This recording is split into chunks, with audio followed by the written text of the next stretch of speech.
What's up, everybody? I was going to tell you a story but before I tell you it, it's a memory. And obviously, I'm a storyteller. I'm going to make it short, but it's hard when you're a storyteller because you don't want any details. That's part of the fun. Anyway, I get my memories from being with people. I have no pictures on my phone. I have no movies on my phone. And I have pictures in my drawer from when I was little. So when someone says something to me, oh, that's cool. When someone says something to me, it triggers a memory. I personally feel as though phones and Facebook and all social media popping memories up is not really, that's not how I want to remember. I want to remember with my mind. This is an awesome story. But I asked her for a hug, and she gave me a hug. I said, you want to hear a story when Nana worked in preschools with little babies and all ages? Sure. I'm out of breath. It's not from the stick. It's from what I did before it. Never mind. Okay. I was telling her that I used to get so many hugs as a teacher of little children. I said, I would go to work and, even if I had a bad day, I just, I wasn't feeling happy because of whatever reason. As soon as I walked into that door of that, I'm going to cry, that preschool, I would hear this.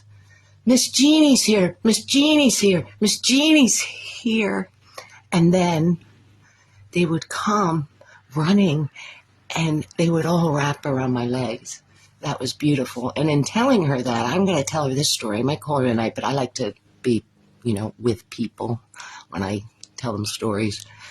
And I want to tell this to people, and I'm mentioning the color of my skin because one reason is because, I don't notice the color of people's skin, and I see so much racism online, and I hear so many racists out there, and most of the racists are accusing people that aren't racist of racist because the world is backwards, good is evil, evil's good.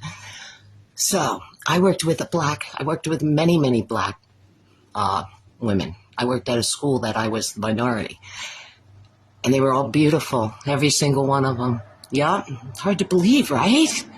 We all got along. We didn't look at the color of each other.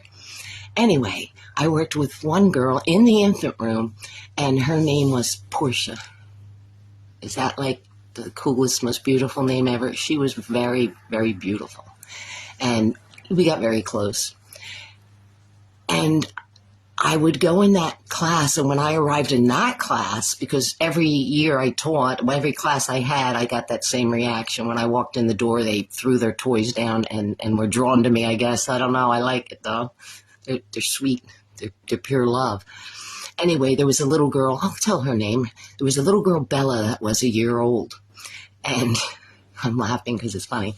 And when I would come to work at that place, when I worked with Portia, when Bella saw me, she would start a dance. She was like 12 years old, and I'm going to do it for you. Kind of weird, but she was like 12 months old.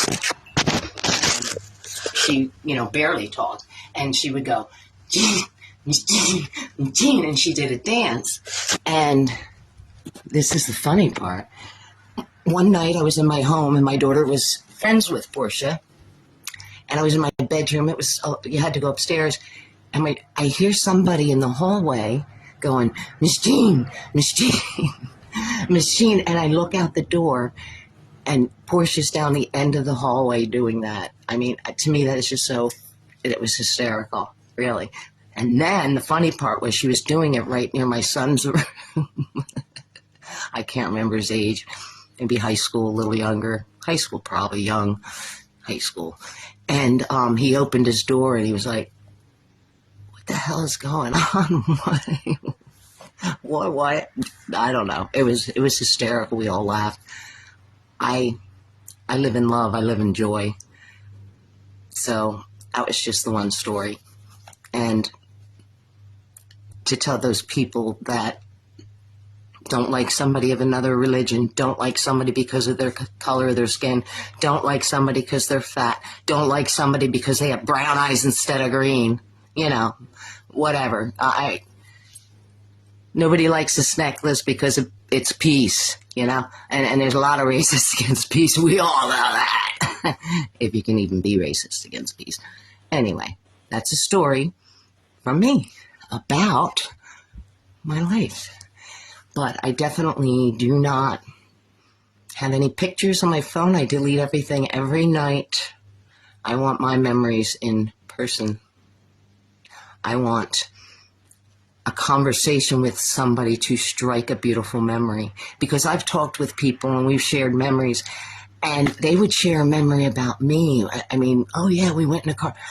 And for some reason I didn't remember that memory. I didn't remember that until she told me.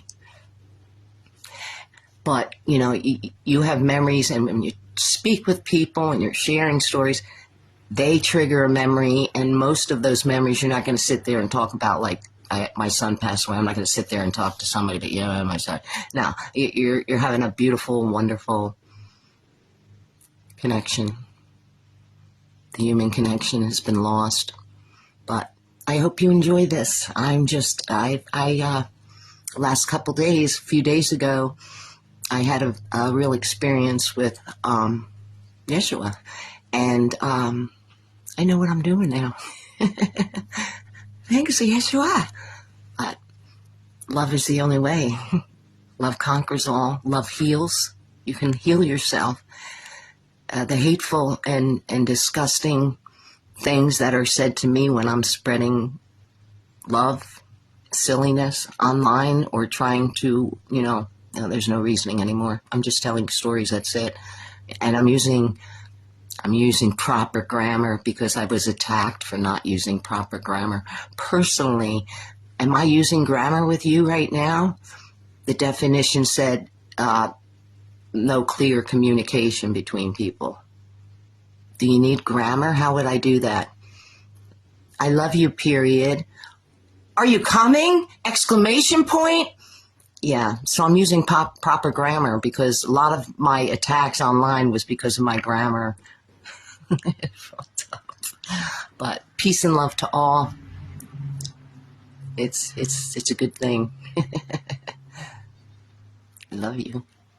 Love you, Yeshua.